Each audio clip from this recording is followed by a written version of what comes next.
ఓం శ్రీ సాయిరామ్. సాయి బంధువులందరికీ కూడా కార్తీక పౌర్ణమి శుభాకాంక్షలు. శ్రీ సాయి బాబా కృపతోటి మీ జీవితాలన్నీ కూడా పండు వెన్నెలలా శోభించాలని చెప్పి మనస్ఫూర్తిగా శ్రీ సాయి నారాయణుణ్ణి వేడుకుంటున్నాను. ఈరోజు మనము శ్రీ సాయి సత్యవ్రతం ఆరంభమైనటువంటి ప్రాంగణం. బాబా తన క్షయవ్యాధిని తొలగించడంతో సాయే నారాయణుడిగా భావించి సాయి సత్యవ్రతాన్ని ఆరంభించినటువంటి భీమాజీ పాటిల్ గృహంలో ఉన్నటువంటి వారి వ్యక్తిగతమైనటువంటి మందిరం ఇది. ఇందులో మనకు సాయి సత్యవ్రతాన్ని చేసుకునేటువంటి ఒక గొప్ప అవకాశాన్ని బాబాగారు కల్పించారు. ఎందుకంటే ఎవరమైనా సరే మన ఇంట్లో ఉన్నటువంటి ప్రైవేటు పూజా మందిరంలో, ప్రైవేటు గృహంలో ఇటువంటి కార్యక్రమం ఎవరైనా చేస్తారంటే మనం అనుమతిస్తామా? అనుమతించాం కదా. కానీ వీళ్ళు సహృదయంతో గత 4 సంవత్సరాలుగా భీమాజీ పాటిల్ కుటుంబము మనల్ని సాదరంగా ఆహ్వానించి వారి గృహం యందు పౌర్ణమి రోజు, అంటే భీమాజీ పాటిల్ ఉంటే ఎంత అద్భుతంగా చేసేటువంటి వారో అంత కన్నుల పండుగగా సాయి టీవీ ద్వారా సత్యవ్రతం చేసేటువంటి అవకాశాన్ని మనకు కల్పించారు. సాధారణంగా పౌర్ణమి రోజు వారు స్వయంగా వ్రతం చేసుకునేటువంటి వారు. కానీ ఇది బాబా యొక్క నిర్ణయము. బాబా ప్రతినిధులుగా మీరు వచ్చారు కాబట్టి మేము చేసుకున్న దానికంటే కూడా మీరు భక్తులందరి తరఫున, అంటే కేవలం సాయి టీవీ చూసేటువంటి వారి మాత్రమే కాదు, ఈ ప్రపంచంలో ఎవరైతే సాయి సత్యవ్రతాన్ని ఆచరిస్తారో అటువంటి వాళ్ళు పౌర్ణమి రోజు, ముఖ్యంగా కార్తీక పౌర్ణమి రోజు ఆచరించరో వారందరి అభిష్టం మేరకు మీరు ఇక్కడ బాబా ప్రతినిధులుగా మీరు ఇక్కడ ఈ వ్రతం చేసుకునేటువంటి అవకాశం మీకు బాబాగారు కల్పించారు. ఎందుకంటే మాకంటే ఎక్కువ ప్రేమ, మాకంటే ఎక్కువ తపన మీలో చూశామని చెప్పి నిన్న రాత్రి మాట్లాడుతున్నప్పుడు వారు చెప్పినటువంటి మాటలు వింటే ఆశ్చర్యం వేసింది. నాకు ఒక అనుమానం కలిగి అడిగాను. మేము ఎక్కడో హైదరాబాద్ నుంచి వస్తాం కదా, మాకు ఎందుకు ఈ అవకాశం మీరు అడగగానే కల్పించారు 3 సంవత్సరాల క్రితం? ఇప్పుడు కూడా మేము ఫోన్ చేయకంటే ముందే దాదాపు 20 రోజుల ముందు మీరు ఫోన్ చేసి ఎలా చేద్దామని చెప్పి అడిగారు.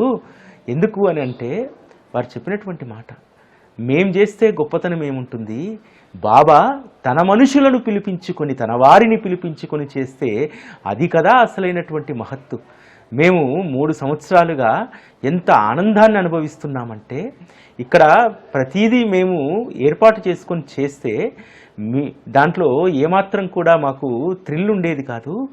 మీరు స్వయంగా ఒక వెండి బాబాను తీసుకొని చక్కటి సత్యనారాయణ స్వామి వ్రతపీఠను తీసుకొని ఇక్కడికి వచ్చి ఈ కార్యక్రమం చేస్తున్నారంటే అంతకంటే ఆనందం ఏముంది అని చెప్పి వారు చెప్పడం జరిగింది. ఇక్కడ మీకు ఒక విషయాన్ని చెప్తాను. మనందరము కూడా మన పిల్లలకు బాబా అంటే దేవుడని, సద్గురు అని ఇవన్నీ పరిచయం చేస్తాం. కానీ ఇక్కడ భీమాజీ పాటిల్ యొక్క గృహంలో నిన్న సాయంత్రము, అంటే ఒక రోజు ముందు ఇక్కడికి చేరుకుంటాం కాబట్టి గురువారం సాయంత్రము నేను ఒక అద్భుతాన్ని చూశాను. చూసి నా మనస్సు ఎంత మురిసిపోయిందంటే, మీ అందరికీ తెలుసుగా స్తవనమంజరి అంటే నాకు ఎంత ఇష్టమో. సాయంత్రము సంధ్యాహారతి సమయంలో నేను కిందికి దిగేసరికి సాయి టీవీలో మనం సంధ్యాహారతికి ముందు స్తవనమంజరి వేస్తాం కదా, ఒక 5 పిల్లలు దాదాపు 10-12 సంవత్సరాల వయసున్నటువంటి వాళ్ళు బాబా ముందు నిలబడి మరాఠా స్తవనమంజరిని చేతబూని ఎంత అద్భుతంగా స్తవనమంజరి చదువుతున్నారు. నాకు అనిపించింది, అసలు మనం ఎక్కడున్నాం? వారు ఇంగ్లీష్లో ఉన్నటువంటి పుస్తకాన్ని చదవట్లేదు, స్తవనమంజరిని వారి మాతృభాషలో ఉన్నటువంటి స్తవనమంజరిని వారు ఎంత ఏకాగ్రత చిత్తంతో వారు చదువుతున్నారంటే నాకు ఆశ్చర్యం వేసి ఒక వీడియో రికార్డ్ చేశాను. చిన్న పిల్లలు లైన్ ఎక్కడ తప్పిపోతుందో అని చెప్పి చెయ్యి పెట్టి మరి ఆ లైన్ను చదువుతున్నారు. ఈరోజు ఆ వయసు ఉన్నటువంటి మన ఇళ్లల్లో ఉన్నటువంటి పిల్లలకు ఎంతమందికి మన మాతృభాష వచ్చు? ఇక్కడ మాతృభాషలోనే దైవానికి సంబంధించినటువంటి అన్ని పుస్తకాలు, గ్రంథాలు ఇక్కడ పారాయణ చేస్తారు. అందుకనే ఇక్కడ చిన్ననాటి నుండి పిల్లలకు ఆధ్యాత్మికత అబ్బుతుంది. నిన్న నేను చూసినటువంటి దృశ్యాన్ని వారు ఏ విధంగా అద్భుతంగా వారు స్తవనమంజరి పారాయణ చేస్తున్నారో ఒక్కసారి మీరు కూడా ఆ వీడియో చూసేయండి, మీ మనసు కూడా పులకరిస్తుంది. ज्ञान जेठी तैसे गुरुवरा आपणाशी जे जाच्या मानसी याते सहतील तार्किक परी जिज्ञासु भाविक ज्ञानवाक्य महत्वयाचे आपली आहे ब्रह्मस्थिती जात होतना आपणा प्रती आपण अवघ्यांचे गुरुमूर्ती आहाद्य कारण मशीद अग्नीला स्वीकारले इला भक्तास धावावया तीच तुम्ही साक्षात तर्कात साचकी तर्क वितर्कांचे घोडे चालले किती आपणा पुढे तेथे माझे बापुडे शब्द टिकतील कुठुनी हात लाकडाची आणि मंचक पूर्ण साची आकुल्या योग सामर्थ्याची शक्ती दाविली भक्तजना तुम्ही महाराज राजेश्वर तुम्ही कुबेरांचे कुबेर तुम्ही वैद्यांचे वैद्य निर्धार तुम्हा म्हणून श्रेष्ठ कोणी अवांतराचे पूजेस साहित्य आहे विशेष परी पूजावया तुम्हास जगी पदार्थ न राहिला पहा सूर्याची या घरी सण दीपवाळी आली खरी मूर्ती आनंद घना हेच स्वरूपा परिपूर्णा हे वेदरेता ज्ञान सिंधो हे विज्ञान मूर्ती नरोत्तमा हे क्षमा शांतीच्या निवास धामा तूच तुकाराम साईनाथा तूच सखा माणिक प्रभू या अपुल्या अवताराची परी आहे अगम्य साची ओळख आपुल्या जातीची होऊन देता कवणाते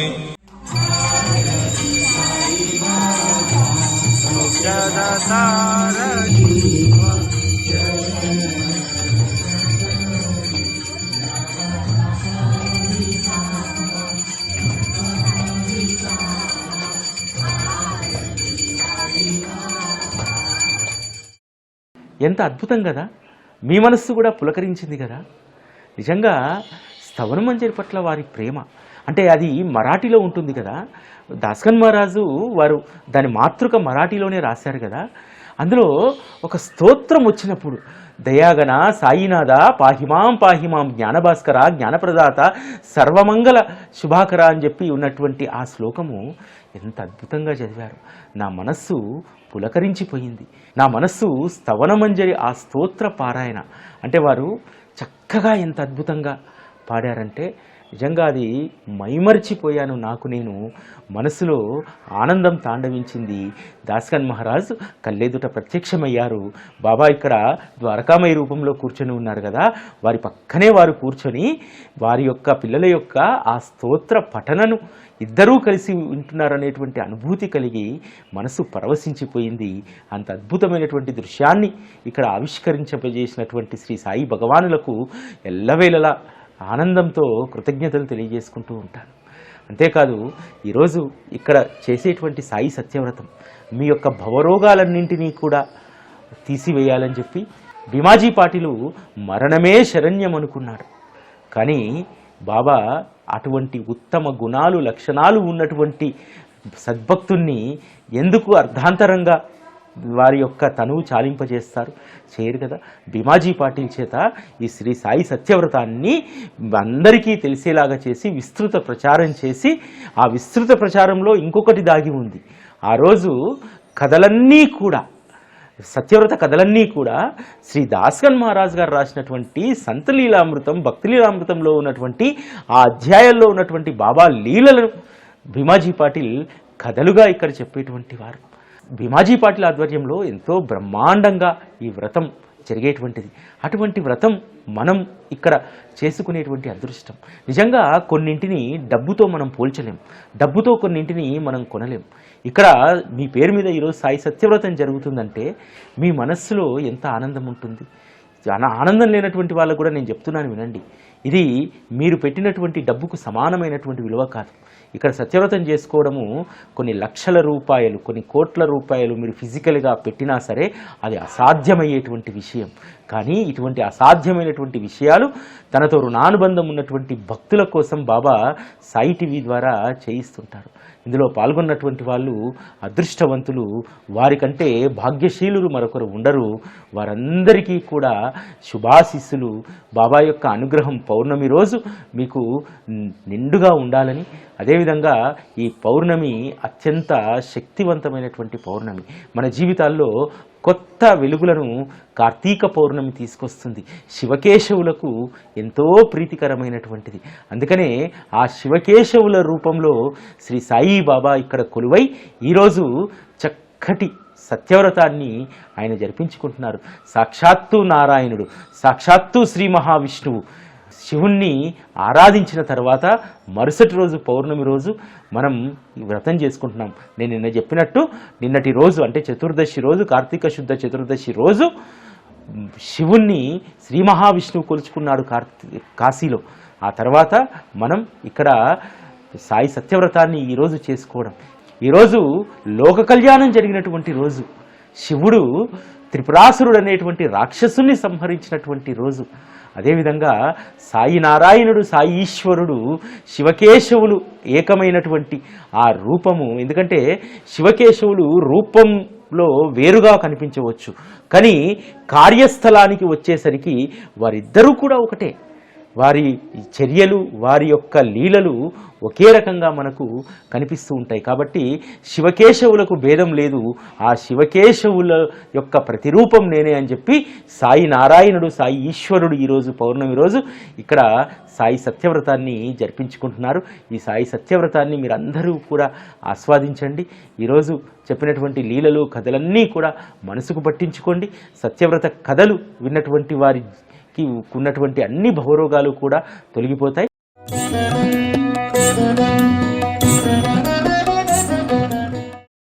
సత్యవ్రతాన్ని మనం ఆరంభించుకునే ముందు అసలు సత్యవ్రతం ఇక్కడ ఎలా ప్రారంభమైంది, భీమాజీ పాటిల్ యొక్క వారసత్వాన్ని ఏ విధంగా వారి యొక్క వారసులు దీన్ని కొనసాగిస్తున్నారు. భీమాజీ పాటిల్కి సంబంధించినటువంటి వారసుల్లో ఒకరైనటువంటి శ్రీ సంజయ్ పాటిల్ గారు మనతో ఉన్నారు. వారిని అడిగి మరిన్ని వివరాలు తెలుసుకుందాం. సాయిరామ్ సార్. मैं भीमाजी पाटिल का ग्रैंडसन संजय पाटिल। भीमाजी पाटिल को क्षय रोग हुआ था और भीमाजी पाटिल यहाँ पर पुलिस खाते में कुछ काम कर रहे थे। तो उस वक्त नाना साहेब चांदोरकर और वो साथ में ही काम कर रहे थे। तो हुआ ऐसे कि भीमाजी पाटिल को जैसे ही क्षय रोग हुआ तो उन्होंने पूरे दवा पूरा डॉक्टर हो गया उनका, लेकिन कुछ फर्क नहीं पड़ा उनको। जैसे भीमाजी पाटिल पूरे बीमार थे, देहदारी पड़े थे, तो उनको नाना साहब चांदोरकर की याद आ गई। उन्होंने नाना साहब को कुछ पत्र लिखा, उसमें लिखा कि अब मेरा आखिरी दिन आ गया है, मुझे लगता है कि आप मेरे दोस्त हो तो मुझे आखिरी दिन में मिल के जाओ, ऐसी इच्छा उन्होंने व्यक्त की। और नाना साहब ने उनको खत लिखा कि मैं कुछ ज़रूरी काम की वजह से आ नहीं सकता, तो आप कुछ भी करके एक काम करिए। तो आप सब करके थक गए तो आप एक काम करिए, शिरडी में साईं बाबा नामक कुछ फ़कीर है, उनके पास जाकर आपको यही एक आपका तरुणोपाय है, उससे आपसे मुक्ति मिलेगी। तो वहाँ से जब उनका लेटर पड़ा तो बाद में उनको भीमाजी पाटिल को नारायण गांव से जो बैलगाड़ी रहती है उसमें डालकर शिरडी लेके जाया गया। जैसे ही शिरडी में लेके गए, बाबा के पास जैसे ही लेके गए तो बाबा ने उनको एक उदी दिया। उदी देने के बाद जो भीमाजी पाटिल का जो क्षय था वो 2 दिन में ही उनका जो रक्त का उल्टी था वो थम गया। बाद में भीमाजी पाटिल 1-2 महीने उधर रहे और बाद में जैसे ही भीमाजी पाटिल नारायणगांव चले थे, भीमाजी पाटिल को लगा कि जैसे बाबा ने हमें जीवन दान दिया है तो हमारा ही कुछ योगदान बनता है। तो बाबा का उन्होंने वो साई सत्यव्रत का नारायण का व्रत उधर किया और उसके बाद से ये साई सत्यव्रत हमारे घर पे चलता था। हमारा पिताजी, हमारा दादाजी करते थे, लेकिन उसमें थोड़ा खंडन हो गया। बाद में मैंने थोड़ा सा उसके ऊपर थोड़ा सा अभ्यास किया और मैंने सोचा कि घर में कुछ ना कुछ प्रॉब्लम चलते थे। मेरा पिताजी को भी कैंसर हो गया, उससे पहले मेरे दादाजी को भी कैंसर हो गया था। तो मैंने सोचा चलो उसमें कुछ ऐसा, उसमें क्या अड़चनी आ गई, तो मैंने सोचा कि चलो बाबा का व्रत भी शुरू करते हैं, इससे कुछ फ़र्क पड़ता है। उसके बाद जब मैंने बाबा का व्रत शुरू किया, उसके बाद मेरा थोड़ा सा घर में थोड़ा सा समृद्धि आना शुरू हो गया। और जब से मैं समझो 20 साल से मैं ये साईं बाबा का साई सत्यव्रत करता हूँ। और इससे और बढ़ोतरी जैसे अनिल कुमार जी मेरे पास आए, 5 साल से वो मेरे पास आते हैं और नित्य नियम से वो हमारे साथ बाबा का साई सत्यव्रत करते हैं। आपका प्राइवेट का ये मंदिर है, हाँ।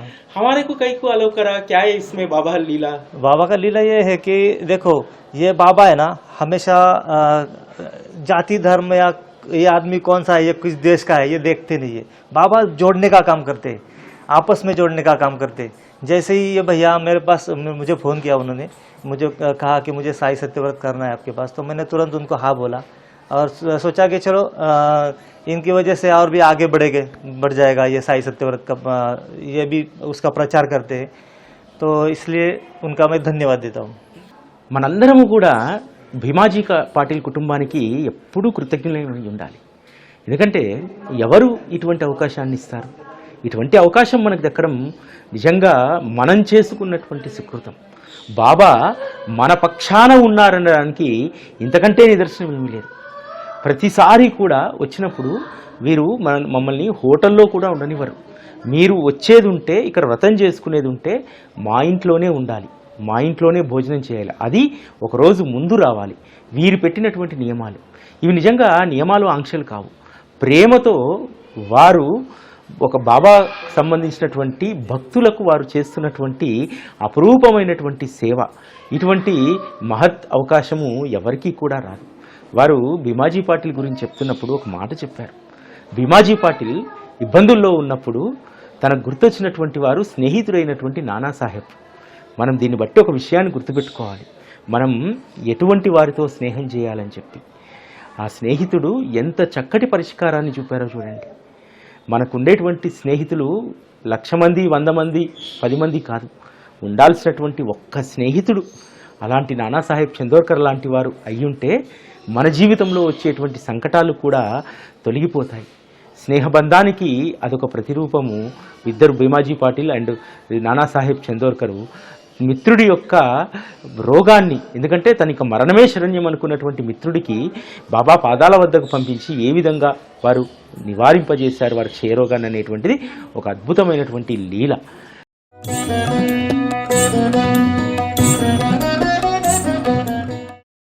శ్రీ సాయి సత్యవ్రతంలో ప్రధానమైనటువంటి ఘట్టము శ్రీ సాయి సత్యవ్రత కథలు.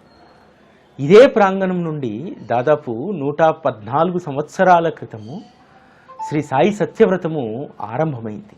భీమాజీ పాటిలు వారు జీవించి ఉన్నంతకాలం, తర్వాత భీమాజీ పాటిల్ యొక్క కుమారుడు వారి జీవిత పర్యంతము కూడా బాబా వారికి అనుగ్రహించినటువంటి సాయి సత్యవ్రతాన్ని అస్సలు వదిలేటువంటి వారు కాదు. భీమాజీ పాటిలు కేవలం తన గృహానికే దీన్ని పరిమితం చేయలేదు. ఎవరికైతే ఆపద ఉంటుందో, ఎవరికైతే కష్టం ఉంటుందో వాళ్ళ ఇళ్లల్లో సాయి సత్యవ్రతాన్ని చేయించి వారికి స్వస్థతను చేకూర్చినటువంటి లీలలు భీమాజీ పాటిల్ జీవితంలో అనేకం ఉన్నాయి. అయితే కర్మ ఎవ్వరిని వదలదు కదా, మాయ ప్రభావము అందరికీ ఉంటుంది కదా.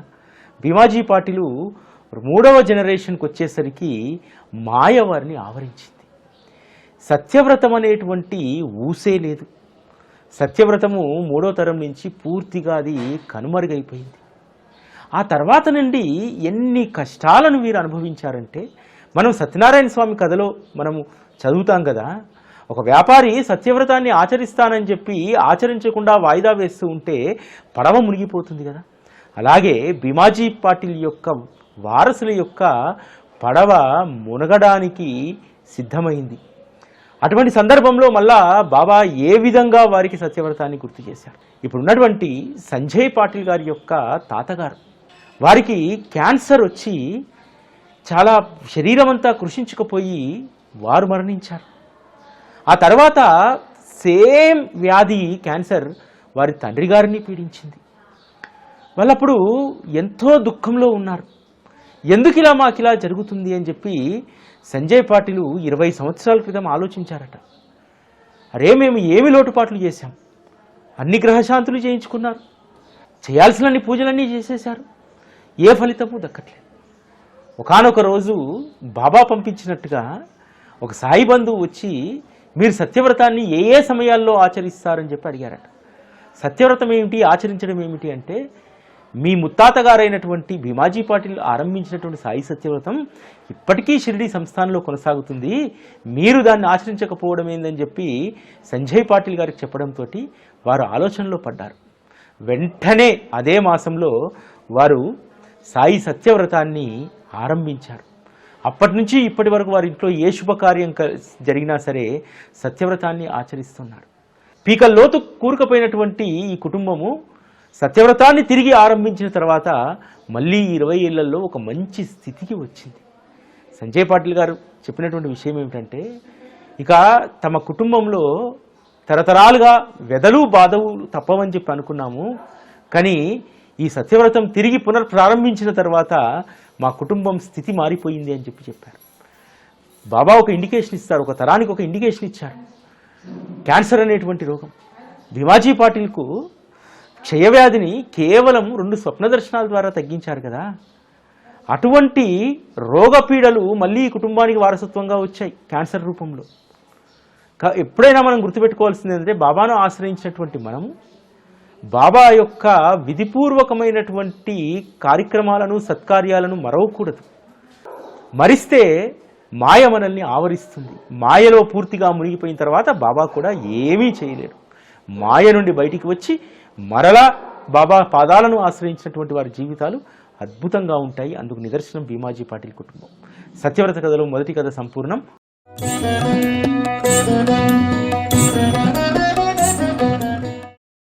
సత్యవ్రత కథలో రెండవ కథను ఆరంభించుకుందాం. శ్రీ సాయి సత్యవ్రతాన్ని ఎంత ప్రాచుర్యంలోకి భీమాజీ పాటిల్ తీసుకొచ్చారంటే, ప్రాచుర్యం కంటే కూడా తనకు సత్యవ్రతం పైన ఉన్నటువంటి విశ్వాసం, ఆ విశ్వాసం ఎంత బలమైందంటే, తన వద్దకు వచ్చి ఎవరు ఏ సమస్య చెప్పినా సరే ఆ సమస్య పూర్తిగా కూడా విశ్వాసంతో తన వద్దకు వచ్చి ఎవరు ఏ సమస్య చెప్పినా ఆ సమస్యను సత్యవ్రతం ద్వారా మాత్రమే పరిష్కరించుకోమని చెప్పేవారు. ఈరోజు నాలాంటి వారి వద్దకు వస్తే ఏ సమస్య వచ్చినా సరే స్తవనమంజరి చదువు, సచ్చరిత చదువు అని చెప్పి మనం ఎలా చెప్తామో, ఆ రోజుల్లో బాబా పట్ల అవగాహన లేనటువంటి వాళ్లకు ఈ పూజా తంతు పైన విశ్వాసం ఉంది కాబట్టి శ్రీ భీమాజీ పాటిల్ ఈ పూజను ఆరంభించి ఆ తరువాత వారికి బాబా పట్ల విశ్వాసాన్ని కలిగించేవారు. బాబా పట్ల విశ్వాసాన్ని కలిగించడానికి అనేక రకాలైనటువంటి ప్రయత్నాలు ఆ రోజు జరిగాయి. నానాసాహెబ్ చందోర్కర్ ఉపన్యాసాల ద్వారా బాబా తత్వాన్ని ప్రచారం చేస్తే, దాస్గన్ మహారాజ్ కీర్తనల ద్వారా శ్రీ భీమాజీ పాటిల్ కూడా బాబా తత్వ ప్రచారంలో ఒక కీలకమైనటువంటి పాత్ర ఉంది. శ్రీ సాయి సత్యవ్రతం అనేటువంటి దాన్ని వారు జనుల చేత ఆచరింపజేసి బాబా పట్ల విశ్వాసాన్ని వారు పెంచడం జరిగింది. ఒకరోజు ఇక్కడి నుంచి 20 కిలోమీటర్ల దూరంలో ఉన్నటువంటి ఒక రైతు భీమాజీ పాటిల్ వద్దకు వస్తారు. భీమాజీ పాటిల్ వద్దకు వచ్చి తన బాధను చెప్పుకుంటాడు. పోయిన సంవత్సరము చెరుకు వేశాను, చీడ మొత్తము కూడా చెరుకును నాశనం చేసింది, దాంతో నేను పూర్తిగా పంట నష్టపోయాను. ఈసారి కూడా చెరుకు తప్ప వేరే ఒకటి పెట్టేటువంటి అవకాశం లేదు, కానీ ఈసారి నా చేను గనక మళ్ళా పురుగు పాలైతే నేను చాలా ఇబ్బంది పడాల్సి వస్తుంది. చీడ ఒకవైపు అయితే అడవి పందులు మరొక వైపు పంటను పూర్తిగా నాశనం చేస్తున్నాయి. కాబట్టి ఈసారి భగవంతుడి కృప నా పైన ఉండాలని చెప్పి మీరు ప్రార్థించండి అని చెప్పి అంటారు. అప్పుడు భీమాజీ పాటిల్ చెప్తాడు, ఓ పని చెయ్యి, నేను రేపు గురువారం నీ పంట పొలానికి వస్తాను. ఒక చిన్న ఆచ్ఛాదన అక్కడ ఏర్పాటు చేయి, చిన్న టెంట్ లాంటిది. అక్కడ బాబాగారిని పెట్టి మనము సాయి సత్యవ్రతాన్ని చేద్దాము, ఆయన్నే ఈసారి నీ పంటకు రక్షగా ఉంటారన్నారు. వెంటనే ఆయన అన్ని ఏర్పాట్లు చేసి భక్తలీలామృతంలోని కథలు విన్నటువంటి ఆ రైతుకు ఎంత విశ్వాసం కలుగుతుందంటే, పోయిన సంవత్సరము భయంతో తనకున్నటువంటి 10 ఎకరాల పొలంలో 4 ఎకరాలు మాత్రమే చెరుకు పంట పెట్టాడు. ఈసారి సత్యవ్రతం తర్వాత 10 ఎకరాలు చెరుకు పంట వేశాడు. ఆ తర్వాత ఆ చెరుకుకు చీడ పట్టడం కానీ, అడవి పందులు ధ్వంసం చేయడం కానీ ఏమీ జరగలేదు. పక్క రైతు 15 ఎకరాల్లో వేస్తే కేవలం 10 ఎకరాల పంటనే తన చేతికి వచ్చింది. మిగతాదంతా కూడా ధ్వంసం కాబట్టేది అడవి పందుల చేత, చీడ చేత. కానీ ఇతని పొలంలో పండినటువంటి పంటలో ఏ ఒక్క గని కూడా, ఏ ఒక్క చెరుకు ముక్క కూడా అటువంటి చీడ పట్టలేదు. దాంతో ఆ సంవత్సరము విపరీతమైనటువంటి దిగుబడి వస్తుంది, ధనాన్ని ఆర్జిస్తాడు. అట్లా కొన్ని సంవత్సరాలు గడుస్తాయి.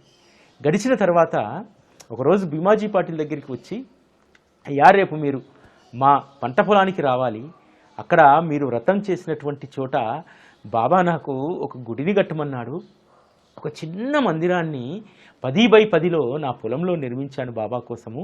ఎందుకంటే ఆయన రక్షణ లేకపోతే నేను ఆత్మహత్య చేసుకునేటువంటి వాడిని, తర్వాత పంట నష్టం వస్తే అప్పులు కట్టలేక నేను బలవన్న మరణం చెందాల్సినటువంటి వాడిని. కానీ బాబా నా జీవితాన్ని నిలబెట్టాడు, అందుకని నేను అక్కడ ఆయన నిలబెట్టుకోవాలనుకుంటున్నారు, మీరు రండి అని చెప్పి వచ్చి ఆహ్వానం పలికితే వెళ్ళి అద్భుతంగా ప్రతిష్ఠ చేశారు. అంటే బాబా పట్ల విశ్వాసం కలగడానికి సాయి సత్యవ్రతం కూడా ఒక భాగమైందనేటువంటి విషయాన్ని మనం గుర్తుంచుకోవాలి. శ్రీ సాయి సత్యవ్రత కథలో 2వ కథ సంపూర్ణం.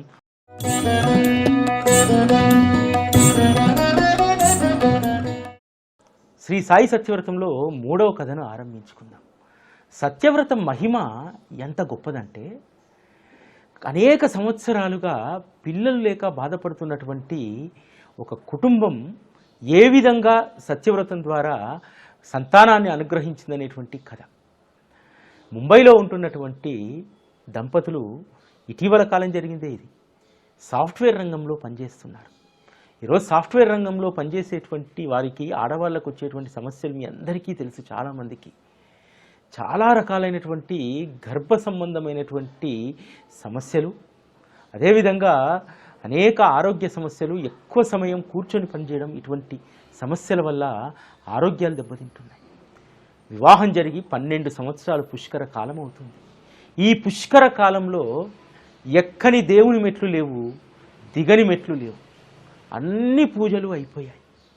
చివరికి ఆ తల్లి ఏ నిర్ణయానికి వచ్చిందంటే, ఇక నేను ఏ పూజ చెయ్యను, ఏ గుడికి నేను వెళ్ళను, నాకు కలిగితే సంతానం కలిగినట్టు. 12 సంవత్సరాలుగా విసిగిపోయాను, అసలు నేను ఏ దేవునికి పూజ చెయ్యను అని చెప్పి ప్రతిజ్ఞ చేసుకొని కూర్చుంది. ఒకరోజు వారి కార్యాలయంలో పనిచేసేటువంటి ఒక స్నేహితుడు వారి గృహప్రవేశానికి పిలవడం జరిగింది. ఆ గృహప్రవేశం సందర్భంగా ఎక్కడైనా సరే అందరూ సత్యనారాయణ స్వామి వ్రతాన్ని చేసుకుంటారు. కానీ అక్కడ సత్యనారాయణ స్వామి స్థానంలో పూణేలో వారు బాబా యొక్క చిత్రపటాన్ని పెట్టి, బాబా చిత్రపటానికి నలువైపులా కూడా అరటి మొక్కల్ని కట్టి పూజ చేస్తున్నారు. ఆవిడకు ఆశ్చర్యం వేసింది. అరే, బాబాను ఎందుకు పూజిస్తున్నారు వీరు, సత్యనారాయణ స్వామి కదా అని చెప్పి మనసులో అనుకుంది. ఆ కథలన్నీ కూడా శ్రద్ధతో ఉంది.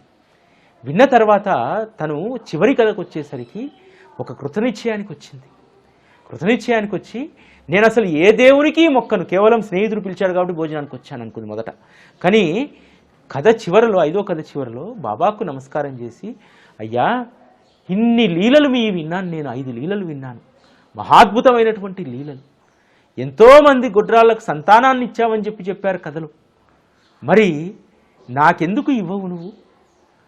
నీకే మహత్తు ఉంటే 12 సంవత్సరాలుగా అనేక మందిరాల మెట్లు ఎక్కిదిగాను, అనేక మంది దేవతల యొక్క ఆరాధన చేశాను.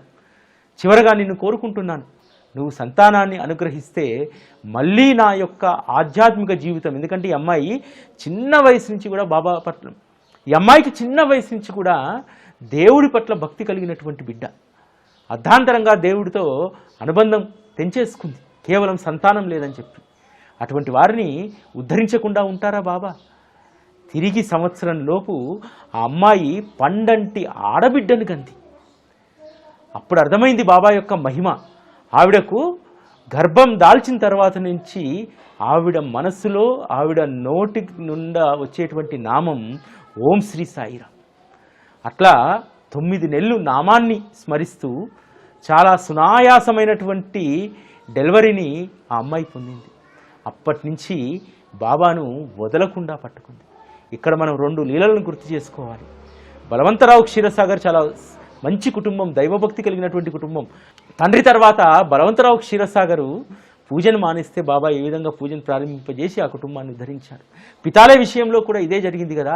అక్కలకోట మహారాజు ఇచ్చినటువంటి నాణాలను వారు విస్మరించి నిర్లక్ష్యం చేస్తే ఏ విధంగా వారికి మరొక 3 నాణాలను ఇచ్చి ఎట్లా వారింట్లో పూజను ప్రారంభింపజేశారు, కొడుకు యొక్క మూర్ఛ వ్యాధిని ఎలా తొలగించారు. ఇట్లా విశ్వాసం అనేటువంటిది చాలా ప్రధానమైనటువంటిది బాబా పట్ల. ఆ విశ్వాసాన్ని మనలో నింపి ఆయన వద్ద ఆయన మనల్ని కట్టిపడేసుకుంటారు. ఇంతకంటే అద్భుతమైనటువంటి లీలలు మరొకటి ఉండవు. సత్యవ్రత కథలో 3వ కథ సంపూర్ణం.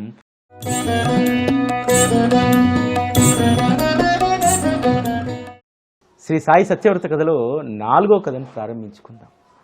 బాబా ఎంతటి జటిలమైనటువంటి సమస్యనైనా సరే వారి పట్ల విశ్వాసం ఉంటే అత్యంత సునాయాసంగా దాన్ని పరిష్కరిస్తారు.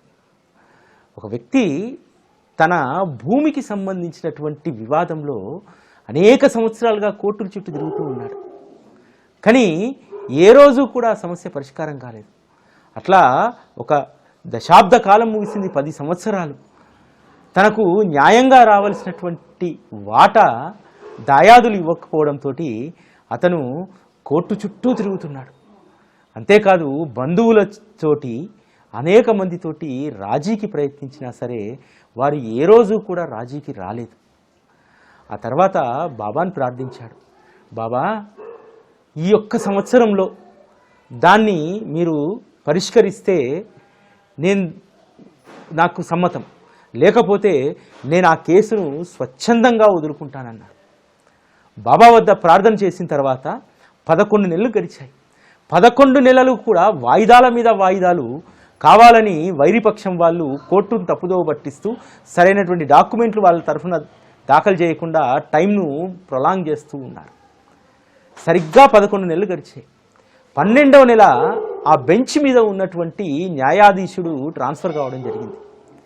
కొత్తగా వచ్చినటువంటి న్యాయాధీశుడు అతని కంట ఈ ఫైల్ ఎందుకు పడ్డదో తెలియదు.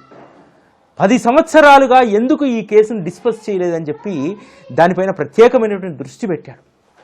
దానికి సంబంధించినటువంటి ఆ వైరిపక్షం వాళ్ళు దాఖలు చేయాల్సినటువంటి ఏవైతే పత్రాలు ఉన్నాయో ఆ పత్రాలను వారం రోజుల్లోగా సమర్పించాలని చెప్పి వారు ఉత్తర్వులు ఇస్తారు. మరుసటి వాయిదాకు కూడా వారి లాయర్ సమర్పించాడు. తర్వాతి వాయిదాకు సమర్పించమని చెప్పినా సమర్పించాడు.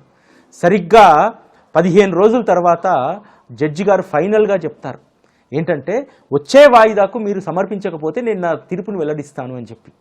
ఎందుకంటే వారి దగ్గర ఏ ఆధారాలు లేవు, సమర్పించలేరు. ఇన్ని రోజులు కూడా దాన్ని కాలయాపన చేస్తే అటువైపు వ్యక్తి దిగి వచ్చి భూమిలో ఎంతో కొంత ఇస్తారనేటువంటిది వారి విశ్వాసం. కానీ ఇతనికి మాత్రం బాబా పట్ల విశ్వాసం, సంవత్సరం లోపు ఖచ్చితంగా దాన్ని పరిష్కరిస్తారని చెప్పి. ఆ కరెక్ట్గా సంవత్సరం గడవడానికి వారం రోజుల సమయం ఉందనగా జడ్జి గారు తీర్పిచ్చారు. వారు ఎటువంటి పత్రాలు సమర్పించకపోవడంతో కేసు వేసినటువంటి వాళ్ళు ఏ ఆధారాలు తమపైన ఈ భూమి ఉందని చెప్పి సమర్పించలేదు కాబట్టి ఈ భూమి ఎవరి పేరు మీద అయితే ఉందో అతనికే అది వారసత్వంగా కొడుకుగా చెందుతుందని చెప్పి తీర్పు ఇవ్వడం జరిగింది. అంటే ఒక జటిలమైనటువంటి సమస్య, చాలా రోజులుగా పరిష్కారం కానటువంటి సమస్య ఒక్క విశ్వాసం చేత బాబా వద్దకు వెళ్ళి చేతులు జోడించి, బాబా ఇది ధర్మం అయితే సంవత్సరం లోపు పరిష్కరించు, అధర్మం అయితే ఇంకా నేను దాన్ని వదిలేస్తాను, సంవత్సరం తర్వాత ఆ కేసును నేను స్వచ్ఛందంగా విరమించుకుంటానని చెప్పి చెప్పడం జరిగింది. కానీ బాబా ఎప్పుడూ ధర్మం వైపే ఉంటారు. భక్తుడి యొక్క నమ్మకాన్ని ఎప్పుడూ కూడా బాబా వమ్ము చేయడనేటువంటిది అనేక లీలల ద్వారా మనకు తెలుస్తుంది. సత్యవ్రత కథల్లో 4వ కథ సంపూర్ణం.